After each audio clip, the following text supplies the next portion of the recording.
The downside is we hear false beliefs. A false belief, if we embrace it and we bring it into our consciousness, and we see that a lot in today's world. And if we hear a false belief, they say at least 7 times, it becomes the truth of our being. And so the important thing here is that we need to realize that we have this power and this presence within ourselves, but we need to identify first. If it is to be, it's up to me. We need to identify, who in the heck am I? Do I want to kowtow to the outer experience? Do I want the economy, the social conditions, the politics, all the stuff that we are confronted with all the time? Do we want to identify with that stuff? Or do I want to identify with the glory that I am? I'm the magnificent creative life form of the divine who can create his own life experience. You see where we're coming from in that? There's a man named Greg Braden. How many of you know Greg Braden? He's a spiritual teacher, writer of books. And Greg Braden said, from the instant, I'm going to remember this, sometimes I do remember things, from the instant of our first breath, we are infused with one of the greatest forces in the universe that can translate the possibilities of the mind to a physical reality in form. Do we understand what that means? My gosh, we have the ability then, through this thought process, through our intention and expectation, to translate from a dimension, it's all mysterious, from a dimension of all possibilities, what it is we want to experience in our life. That's how glorious this is. So anyway, the important thing is here, on this month when we start looking at the gifts, we need to accept the gift that we are right here and right now. We have the gift of spirit. Whether you believe, it's not religious. It's not a religious thing. It's a universal law. And it's a universal law that says, what goes around comes around. How many of you heard that? What goes around comes around. If I want to be bitter and irritating and I want to do this and that, and I'm putting out this negative stuff that we hear every day just about, we can expect to have many opportunities to experience negative stuff. That's the way it is. That's a universal thing. Now, we have present today a real-life situation that I'm going to mention because he's here, that showed how the law of expectation can work here in the Oakhurst area. It's just right up the street here. Max Stauffer, stand up and take a bow. Max Stauffer was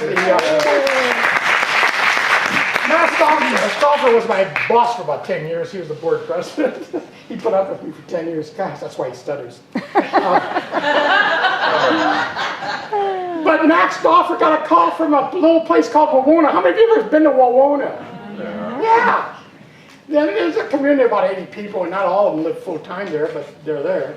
And he gets a call, and he goes and meets up with these folks. And their concern was, my gosh, they're going to close our school. They're going to close our school because we've got declining enrollment and there's not enough funding. And you know what happens when a school has a declining enrollment and lack of funding? They close it down. That's the history. And Max, now without knowing that he was giving a universal principle, which is kind of neat, he said, because other schools have done this, what is happening in the past, traditionally, does not have to happen now. Principle, think about this, is not bound by precedent.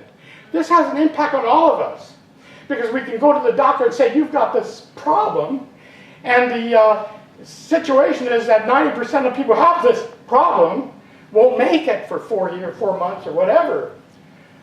Because something has happened in the past does not necessarily it happens right now, because I have the power. I do not have to accept that precedence, because I have within me the principle, the law of the universe that says what I focus on expands in my life.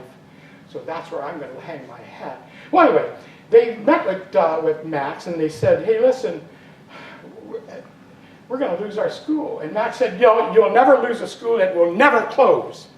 He said, because you're one of the few, if not the only school in Yosemite National Park. And the people who work there need to have their children have a school where they don't have to go through over a mountain and a dangerous road to get to school.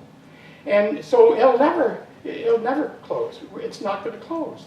When we start doing that, when we identify with the spiritual dimension, when we identify with this idea of direction and spirituality, the information starts flowing into our consciousness almost automatically. And what happened was, after a meeting or two, Max got them to turn the whole idea around. That no, this is not going to close. And what happened was, with all of us present, we started getting the idea of how we can keep it open. And so the idea was this. Let's go to Congressman Radonovich and United States Senator, whatever his name is, I keep forgetting. Yeah. Yeah, Dianne Feinstein. Let's go to their staff and let's propose that they create a piece of legislation that will keep the school open, you know? And immediately, what we do, we look at the outside and say, oh my gosh, that can't happen. How can a little community of only 80 people have the President of the United States sign a piece of legislation that's going to keep our school open? That was several years ago. Well, Dianne Feinstein herself got involved, and also Radonovich himself got involved. They invited Max, I got to tag along, to go ahead and lobby the bill that we've created.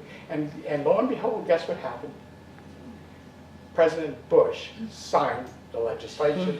And to this day, this is several years later, go up to Wawona and see that school. It's operating and it's in good health. And that was because of this guy, Matt Stauffer, and his wife, Michelle, was part of that.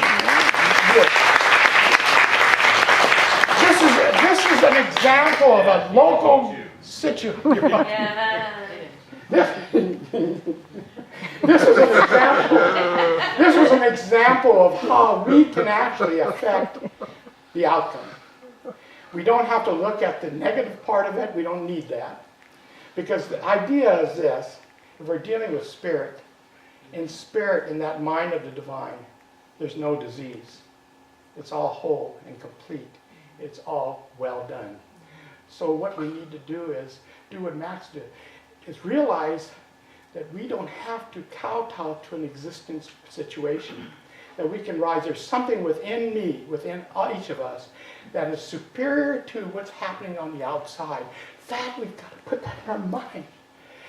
And that what we do next, what goes around comes around. I'm going to put out there that I'm not a victim of circumstances.